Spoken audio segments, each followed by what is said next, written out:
So futures trading learning സീരീസിൻ്റെ part 1 ആണ്. Futures market എന്താണ്, എങ്ങനെയൊക്കെയാണ് വർക്ക് ചെയ്യണം എന്നുള്ളത് ഞാൻ കഴിഞ്ഞ വീഡിയോയിലൊക്കെ ഞാൻ ഡീറ്റെയിൽ ആയിട്ട് പറഞ്ഞിട്ടുണ്ട്. സോ ഫസ്റ്റ് ആയിട്ട് പറയണമെന്നുണ്ടെങ്കിൽ ഫ്യൂച്ചേഴ്സ് മാർക്കറ്റ് എന്ന് പറഞ്ഞു കഴിഞ്ഞാൽ അതിൽ ട്രേഡ് ചെയ്യുന്നത് മന്ത്ലി കോൺട്രാക്റ്റ് ആണ്, നമ്മുടെ CFD പോലെ അസറ്റുകളല്ല.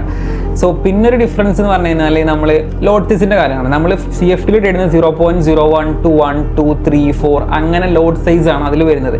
സോ ഫ്യൂച്ചേഴ്സിലോട്ട് വരുമ്പോൾ ഇതിൻ്റെ സംഗതി വരുന്നത് മൈക്രോ മൈക്രോ എന്ന് പറഞ്ഞു കഴിഞ്ഞാൽ ചെറിയ ലോവർ റിസ്ക്കും, മിനി എന്ന് പറഞ്ഞു കഴിഞ്ഞാൽ ഒരു ബിഗർ റിസ്ക് ആയിട്ടാണ് കണക്കാക്കപ്പെടുന്നത്. സോ നമ്മളിപ്പോൾ എങ്ങനെ ഇപ്പോൾ ചൂസ് ചെയ്യുക? മൈക്രോ എന്ന് പറഞ്ഞാൽ ലിറ്ററലി 1 to 20 to 40 അങ്ങനെ പോവും. മിനി അതേമാതിരി തന്നെ കയറാം. ബട്ട് ഇതിനൊരു ലിമിറ്റ് ഉണ്ടാവും. നമ്മൾ പ്രോഫേം അല്ലെങ്കിൽ ഫണ്ട് അക്കൗണ്ട് ചൂസ് ചെയ്യുമ്പോൾ അല്ലെങ്കിൽ ബൈ ചെയ്യുമ്പോൾ അതിൽ വ്യക്തമായിട്ട് കൊടുത്തിട്ടുണ്ടാവും, അല്ലെങ്കിൽ ഒന്നെങ്കിൽ 2 mini to 20 മൈക്രോസ്, ആ ഒരു ലിമിറ്റ് വെച്ച് നമുക്ക് അതിൽ എടുക്കാൻ പറ്റുള്ളൂ. സോ പിന്നൊരു കാര്യം പറയാനുള്ളത്, ലിറ്ററലി ഏറ്റവും മനസ്സിലുണ്ടാവണം, ഒരിക്കലും ഒരു 25K 50K അക്കൗണ്ട് മേടിച്ചിട്ട് അതിൽ പോയിട്ട് 1 mini 2 mini ഒന്നും എടുക്കാൻ നിൽക്കരുത്. പിന്നെ ഒരു കാര്യം പറയാനുള്ളത്, ചാർട്ടിൻ്റെയും വ്യത്യാസമുണ്ട്.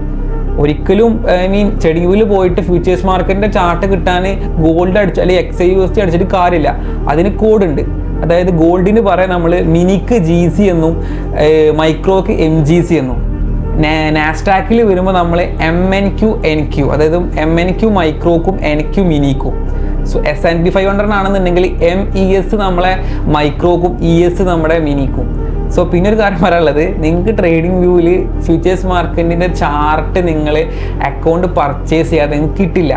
കാരണം അല്ലെങ്കിൽ നിങ്ങൾ ട്രേഡിംഗ് വ്യൂവിൽ പ്രോ സബ്സ്ക്രിപ്ഷൻ എടുക്കണം, അല്ലാതെ ഒരിക്കലും കിട്ടില്ല. കാരണം നമ്മൾ CFD എന്ന് പറഞ്ഞു കഴിഞ്ഞാൽ നമ്മളെ ബ്രോക്കറുമായിട്ടുള്ള ഡീലായതുകൊണ്ട് ബ്രോക്കർ ചാർട്ട് പ്രൊവൈഡ് ചെയ്യുക. ഇത് നേരിട്ട് നമ്മൾ എക്സ്ചേഞ്ച് വഴിയാണ്. സോ എക്സ്ചേഞ്ച് വഴിയാണെന്നുണ്ടെങ്കിൽ നിങ്ങളെ ഇടനിലക്കാരെ നിൽക്കേണ്ട ട്രേഡിംഗ് വ്യൂ മാത്രമാണ്. അല്ലാന്നുണ്ടെങ്കിൽ ഇതേപോലത്തെ പ്രോഫേം കമ്പനീസും അവർ ഫ്രീ ആയിട്ട് നമുക്ക് സബ്സ്ക്രിപ്ഷൻ തരികയാണ്. സോ ആ ഒരു കാര്യം എപ്പോഴും മനസ്സിലാക്കി